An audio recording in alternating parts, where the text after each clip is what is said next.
Guys. This is our discussion for the whole second quarter. Ito lang po yung mga mapapabilang din sa ating examination. Except of course sa pinag-aralan natin na chord construction. At yun nga, yung mga nauna natin na pag-aralan, yung chord construction sa piano. Kasama din po yun sa coverage ng ating examination. But let's go on, let's discuss these things for our second quarter lessons. Una, pag-usapan natin yung pop music. Yung pop music po ay short lang naman na term sa popular music, which is a kind of music created for public appreciation and therefore consist of different styles. Yung pop music po kasi ay intended talaga siya para maging pleasing, maging appealing sa mga tao or sa publiko. Hindi kagaya ng ibang mga genres ng music, kagaya ng jazz, na ang pinaka-emphasis talaga or priority ay yung appreciation ng mismong mga musicians saka ng iilang tao within the community. Halimbawa, yung mga mahilig lang sa jazz. Pero pag sinabi kasing pop music, kailangan maging pleasing siya sa lahat. At dahil kailangan maging pleasing siya sa lahat, kaya naman, ito po ay isang genre na paghahalo-halo na rin ng iba't ibang mga genre. Kasi 'di ba, of course, we cannot please everyone. So, pag sinabing pop music, pinagko-combine yung iba't ibang mga genres para lang magkaroon ng pagkakasundo na magustuhan siya ng lahat as much as possible. So, let's talk about the genres of pop music. Yung iba't ibang klase ng pop music. Una, we have rhythm and blues. Yung rhythm and blues, mas kilala po natin sa panahon natin na R&B. Ito yung mga kinakanta nila JR, ganyan. Yung mga medyo mabirit at maalon na pagkanta. So, tingnan natin yung definition, also called R&B. It is a form of American pop music which is influenced by the blues of African American music. So, American music siya pero may influence siya ng mga Black Americans or African American music, yung kanilang blues. Pag sinabi po nating blues, ito po ay sabihin na nating tunog chill, kumbaga parang astig, kumbaga suabe pakinggan na genre. At ito po yung ginamit or pinagmulan nitong rhythm and blues. Next, country music.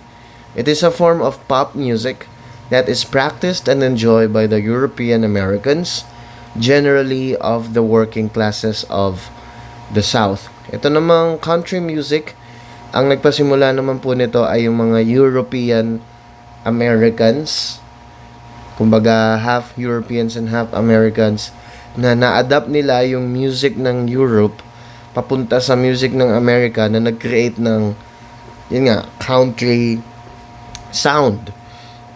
Ilan sa mga examples nito, yung ilan sa mga kanta ni Taylor Swift, kumbaga acoustic yung guitar na ginagamit, tapos para siyang kanta sa mga probinsya sa US. And usually, ang kumakanta nito ay yung mga working classes. Yung mga, let's say for example, yung mga nagkikeep ng mga farms, sila po yung kadalasang gumagamit itong country music. So, yun po yung sumunod. Yan, rock and roll. It is a form of pop music that is said to be an extension of the rhythm and blues. Kumbaga, galing ito sa rhythm and blues pero in-enhance. Ano po yung naging enhancement? It is characterized by electric guitars.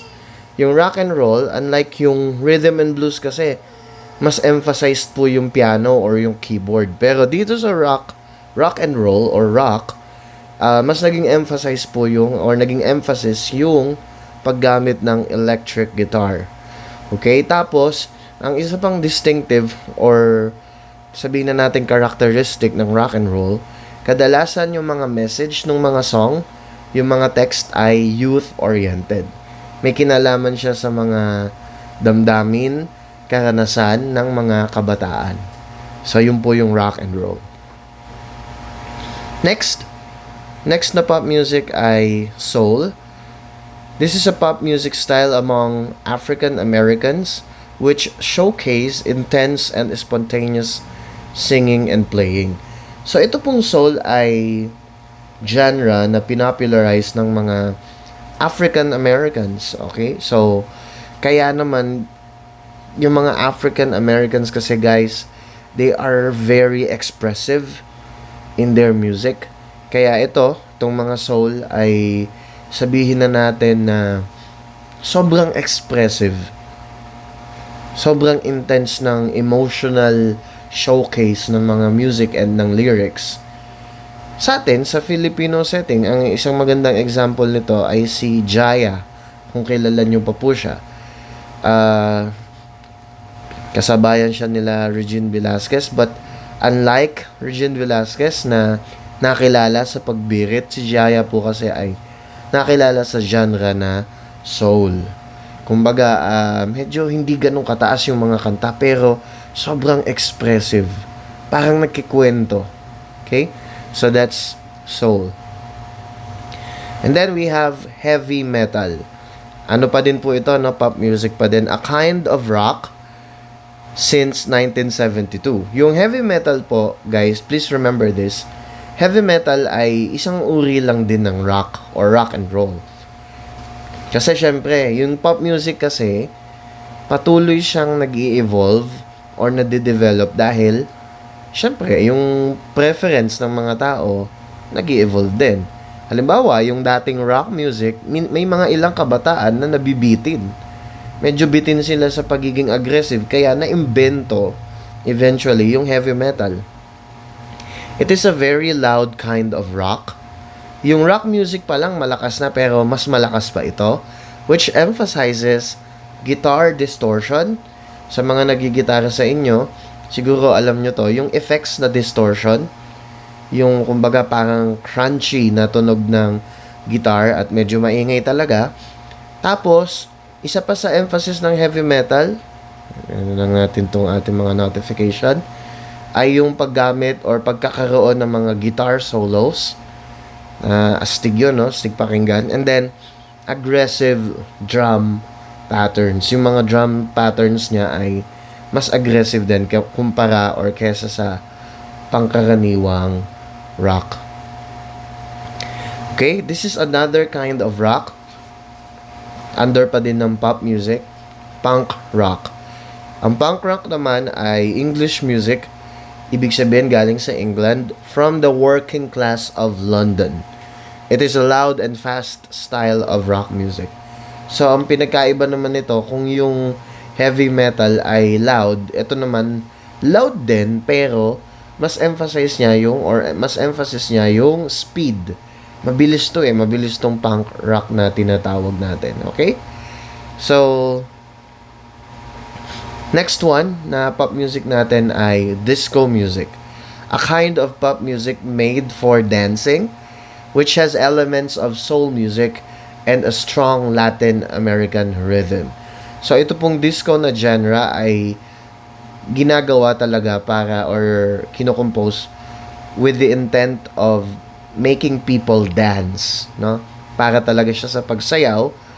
And then, meron siyang elements, kung pag-uusapan natin yung genre niya or yung technicality, meron siyang elements ng soul, kasi yung mga chords na ginagamit ay chill lang, pero meron din siyang Latin American rhythm. So, later, mas pag-aaralan natin yung mga Latin American rhythm. Pag po kasi mga Latin American rhythm, nakaka-induct ng mga beat, nakaka-induct ng mga rhythmic patterns. So, that's disco. Alright, and we have rap. Ito din yung isa sa mga pop music na popularized naman by African American artist. Nagsimula din ito sa mga Americans na kabilang sa black community. Ito po yung rap. Alam natin to kasi siguro isa ito sa mga genres na love ng mga Filipinos. As a matter of fact, may mga sikat po tayong rappers. Ilan na po sa pinaka mga nag-stand out, si Andrew E., si Glock 9, at iba pa. So, alam na alam natin ang rap. Pero ito pala ay nagsimula sa mga African-American artist. Okay? So, pag pinag-usapan naman natin yung technicality, pag sinabing rap, ito po ay mga rhymed verses. Kumbaga ay may rhyming lagi sa dulo, which are improvised and chanted with dance-based accompaniment. So, syempre, hindi naman siya yung parang natula talaga. Mabilis siya, improvise siya. Tapos, sinasabayan siya ng mabilis at pangsayaw na tugtog, no? Kumbaga yung hip-hop na mga tugtog, sinasabayan itong rap music. Okay? So, that's it po sa ating wait lang, no. That's it for for pop music. Yun po ay walong klase ng genre po ng pop music. Kasama po yan sa ating exam. So, we will proceed to the next one. Natapos na tayo sa pop music. Ito na yung last part ng kasama sa ating exam. Pag-aaralan naman po natin itong Latin American music. So, yung Latin American music naman po ay music na nilikha ng mga Latin Americans, of course. Pag sinabi nating Latin Americans, kabilang po dyan yung mga Spanish influence, Portuguese, and French-speaking Americans. So, sila yung mga Americans na sabihin na natin na yung kanilang mother tongue or kanilang language ay hindi talaga mainly English, kagaya nung nasa ibang parts ng Amerika. So, sa kanila, ang language nila ay may halo ng Spanish, Portuguese, and French nga po. So, pag-usapan natin yung mga music na na-create po nila. Yung mga musical styles nila. Una, we have the cumbia. Yung cumbia po ay dance-oriented music. Well, halos lahat naman ng Latin American music ay para talaga sa dance. Pero cumbia is a dance-oriented music that came from the coastal region of Colombia and Panama. So, ito yung klase ng music na nanggaling sa coastal region ng Colombia at saka ng Panama, guys. And hindi ko man nailagay dito sa ating slide.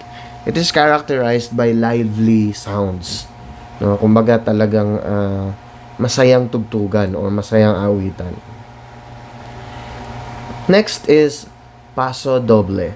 This is a Spanish term which means double step. This is a couple dance performed in Spain. Ito naman paso doble ay galing sa Spain. Well, lang tayo, no? Ang meaning niya sa literal word, yung paso doble, ang ibig sabihin nun sa Spanish ay double step. At syempre, kagaya din ng ibang Latin American music, masigla ito. Pero ang isa sa main distinctive nito or pinakapagkakakilanlan ng paso doble ay sinasayaw ito, pinaperform ito ng couple or this is a couple dance. Tuloy natin. Sumunod po ay tango. Yung tango naman po ay Latin American dance which originated in the lower class districts of Buenos Aires, Argentina. Again, kagaya din ng mga nauna, basta Latin American music, lively music po itong mga to. Ibig sabihin, masiglang tugtog, masiglang sayaw, kanta. At ito naman po ay nagsimula sa Buenos Aires and sa Argentina.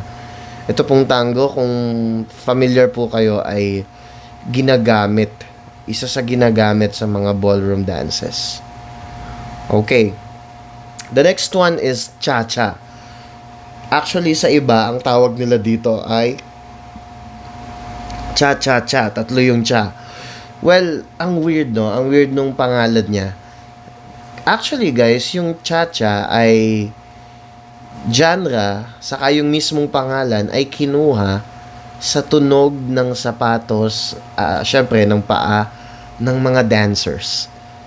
So, yung unang-unang mga composers ng cha-cha, naimbento nila yung cha-cha nung nakikinig sila ng mga dancers na sumasayaw at napakinggan nila yung pattern ng tunog nung paa. Sabi nila, uy, teka, parang merong pattern yung pagtapak nila, may pattern yung pag-slide nung paa nila, may tunog na nagagawa. So, ginaya nila yung tunog at naimbento yung genre na cha-cha. This is a Latin American dance that originated from Cuba. So, galing yan sa bansang Cuba. Alright, the next one is Bossa Nova. Actually, this is my favorite Latin American genre because it's really relaxing. So, yung Bossa Nova, the term literally means new trend. It is a Brazilian musical genre. Galing siya sa Brazil, which is a combination of samba and jazz. Yun, no? Kaya talagang sobrang chill nung tunog niya. Pinagsama ba naman yung tunog ng samba sa kanong jazz? Eh, yun ay dalawang genre na by themselves ay maganda na pakinggan. Eh, pinagsama mo pa. Kaya sobrang soothing, nakaka-relax po talaga itong Bossa Nova. Actually, dito sa Pilipinas, meron tayong singer na tinatawag na Bossa Nova Queen, si City Navarro. If you know her, ang ganda ng kanyang boses. Yung mga kanta niya, ang pinakasumikat ay yung Para sa Akin. Yung title, Para sa Akin. Parang, yung may lyrics na, di kita pipilitin. Parang ganun, sundin mo lang ang iyong damdamin. Siguro, alam niyo ng ilan sa inyo. Well, that's Bossa Nova. Next, medyo familiar din po tayo dito sa genre na ito. This is reggae. Yung reggae po ay a musical style na na-develop sa Jamaica in the late 1960s. It has a heavy emphasis on beats 2 and 4 in a 4/4 time signature. Pag sinabi po nating reggae, sa pagkakatanda ko, sa tagal ko nang tumutugtog, sa tagal ko ng musician and music teacher, I've never heard of a reggae song na hindi 4/4. Lagi yan. Laging 4/4 ang reggae. At kapag reggae, may emphasis siya sa 2 and 4. 1, 2, 4. 1, 10, 10, 10, 10, 10, 10. Ganun yung tunog niya. Okay? So, yun po yung reggae. Next, nabanggit natin to kanina, samba. Samba is a music and dance genre from Brazil with West African origin. Sa Brazil siya naimbento o sumikat yung salitang samba. Pero, yung influence, yung idea ay nagsimula sa West Africa. Dinevelop na lang siya ng mga Brazilian musicians. This is characterized by lively, o sabi ko nga sa inyo kanina, halos lahat naman talaga ng Latin American music ay masigla. This is characterized by lively rhythmical movement in 2/4 time. So, kung yung reggae kanina ay 4/4, ito namang samba ay laging nasa 2/4 time signature. Alright. The next one is rumba. Refers to the Afro-Cuban music used for ballroom dances. So, pag rumba naman ay Afro-Cuban, ibig sabihin combination siya ng African style saka ng Cuban style na music. Tapos ito po ay sabihin na nating masigla pa din, mabilis. Pero actually, sabihin na nating may pagka-romantic or ano bang magandang term? Parang sexy dance na ginagamit sa mga ballroom para usually yung mga mag-couple, mga mag-asawa, ginagamit nila yan ballroom dance kapag may mga kasal, ganyan, or celebration ng marriage, etc. So, rumba, medyo may pagka-romantic yung approach nitong rumba. Although mabilis pa din, pero more on romantic yung tunog niya. Okay? So, that's it. That's it po for our discussion. So, paki-review po nito yung 8 genres na kabilang sa pop music, saka yung 7 genre na kabilang naman sa Latin American music. Thank you so much, guys.